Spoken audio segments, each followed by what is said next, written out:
The Lord be with you. A reading from the Holy Gospel according to John.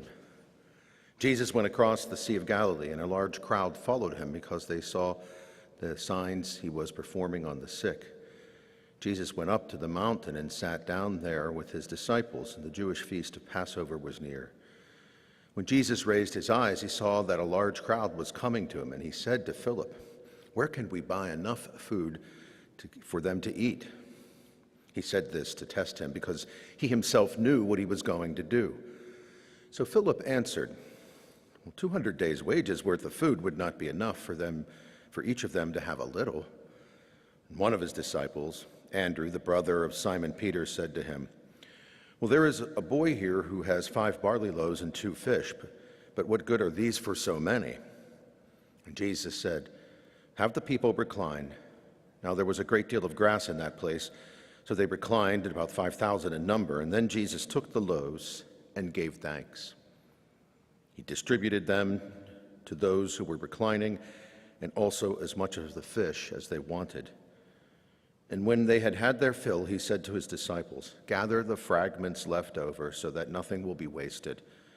So they collected them and filled 12 wicker baskets with fragments from the 5 barley loaves, and that had been more than they could eat. And when the people saw the sign he had done, they said, "This is truly the prophet, the one who is to come into the world." Since Jesus knew that they were going to carry him off and make him a king, he withdrew again to the mountain alone. The Gospel of the Lord.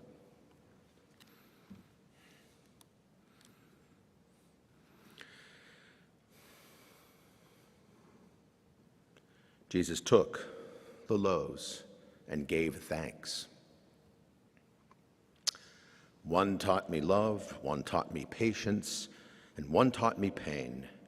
Now I'm so amazing, say I've loved and I've lost, but that's not what I see. So look what I got. Look at what you taught me, and for that I say, thank you. Next. Well, these are the lyrics from Adriana Grande's 2019 song called "Thank You, Next." When I first heard the title of the song, I assumed it was like many of the songs that we have right now, songs sort of full of resentment for bad relationships and ways in which people refuse to move on or forgive.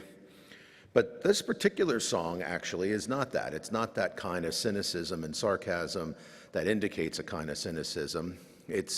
I think, if I'm getting the song right, it's about, okay, I've had some relationships where I've learned a variety of things. Some of them were painful, but now I've learned something from that, and I can take that with me to the next. So thank you. I'm grateful. I'm grateful for the experience and what I've learned.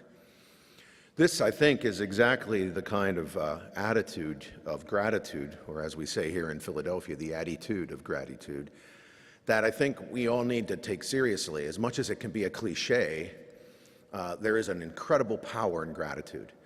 St. Ignatius of Loyola begins his daily examen from the spiritual exercises. The first thing is gratitude. It puts you in a whole picture, a holistic and larger picture, to really consider everything that's going on.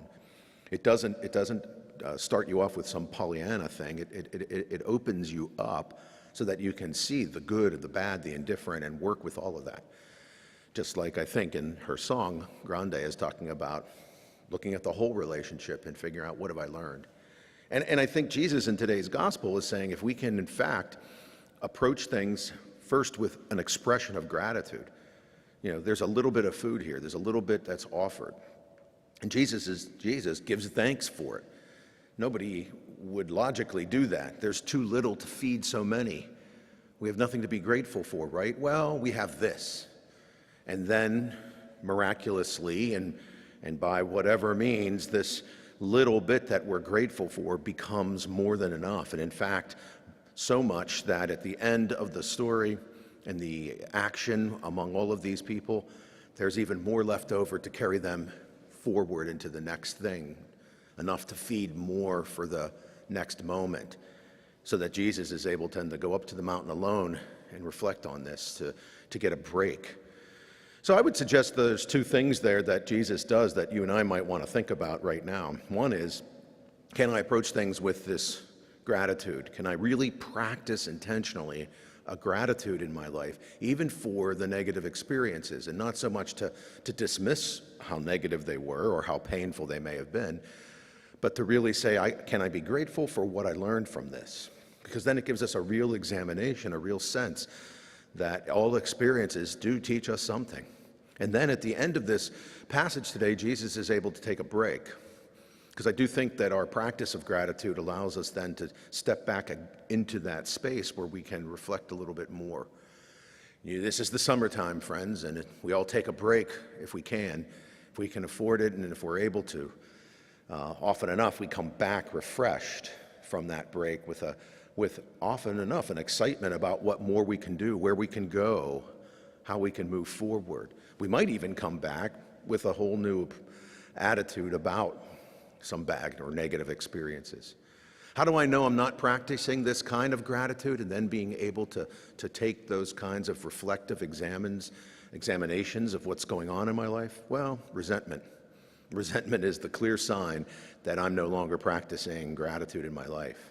Resentment is where you see a lot of our top 10 songs. It's all full of resentment and the ways in which people are disliking each other, if not worse, tearing each other down. And usually that's a sign that we're being eaten up in ourselves in that resentment. It's destroying us, probably more than the person we resent or the things that we resent. We live, as I said, in a culture of resentment. It's in our music, it's in our politics in an incredible way. And we will not be able to really look seriously at real problems and then be able to figure out where to go with those problems if we're stuck in a politics of grievance and resentment, which in fact I think we are, unfortunately. So I think you and I, though, we can look around at our lives, find out where we might be stuck, where those signs of resentment are really holding us back, if not worse, destroying parts of our lives and maybe even our relationships.